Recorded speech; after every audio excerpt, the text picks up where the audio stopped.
Well, we've got the man who wrote the article with us now, Swedish journalist Donald Bostrom, joining us live from Stockholm this lunchtime. We've also got Dr. Mordachai Kedar, who spent 25 years serving in the Israeli military intelligence, who's now a lecturer at the Bar-Ilan University, with us as well, live from Tel Aviv. Gentlemen, thanks for coming on the programme today. First of all, my first question really to Mr. Bostrom, obviously, the Israelis saying that your claims that the Israeli army harvested organs from slain Palestinians are absurd. They're saying such a thing could never happen.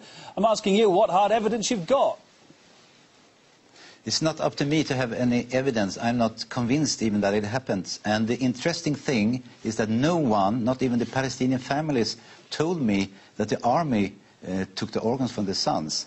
But what they did say, it was like they killed my son, they took him away, they brought him back with the autopsy against our will, and we believe the organs is missing. But they never point out anyone that done it. They never said the army do it or anything. But they just want to have the answer. They're still suffering, they told me. So the debate is turning into a wrong point, a wrong direction. So take it back to where it should be. OK, what you're saying as well, that more answers are needed. Well, I'll put that then to Dr. Kedar. We've seen the heated response from the Israeli side there. Officials calling it outrageous, even a blood libel. But why haven't these allegations been investigated as fully as maybe they should?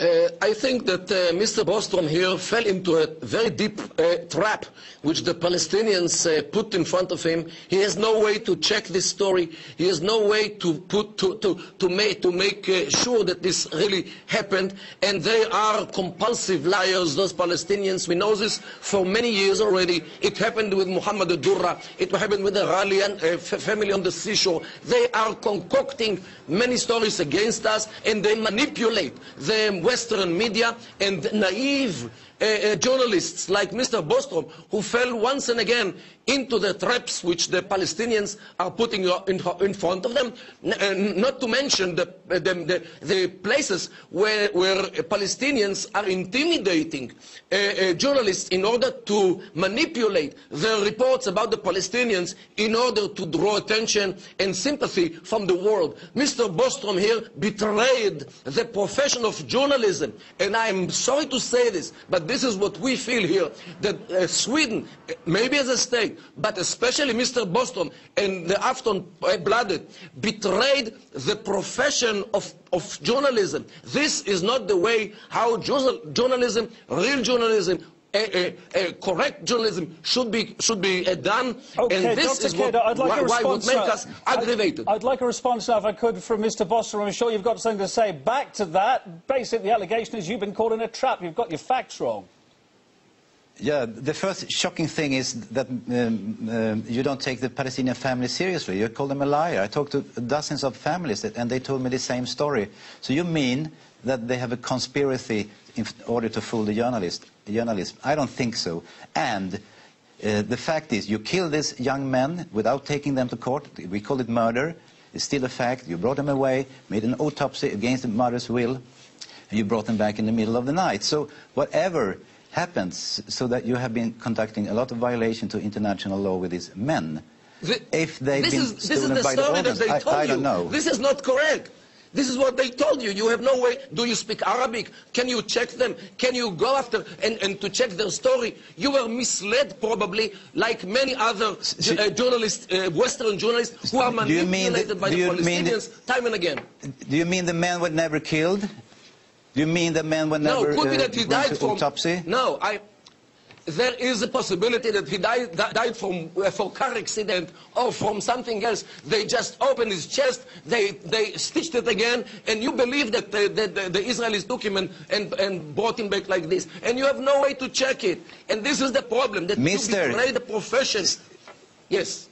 Stop it. In the case where I write about, I was there, you was not there. I saw the guy, you didn't saw the guy. Look at the picture. He had bullet holes in his chest.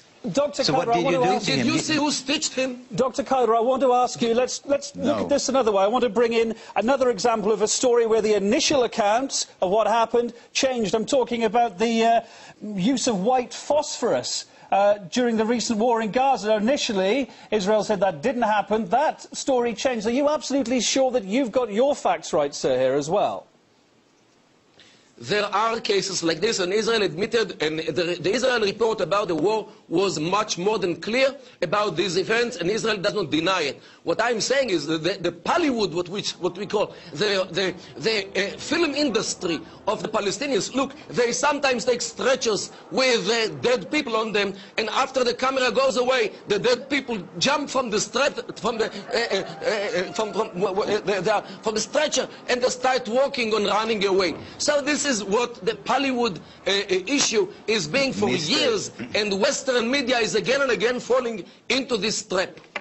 Gentlemen, I'm afraid time is against us. There's a lot more we can say about this. Well, we'll let you have one more question. We've got ourselves a bit more time. Yeah, please come back with your response. Yeah, Mister, it's very well documented that Israel army and Israel as a state violate international law daily in many different ways. White phosphor is one example. But back to the facts. I mean, if I were you, I should take this 20 dozen of families' allegations very seriously, just because it's serious. I don't think they are liars. I don't think they have a conspiracy, because all the sons are dead. How can I? Again, this is the point. If you read the article, you can see I don't take any stand. I don't have any opinion whether it's true or not. It's just referring to the Palestinian family, saying we have the right to know, so let's have a further investigation. That's all, and that's just very reasonable.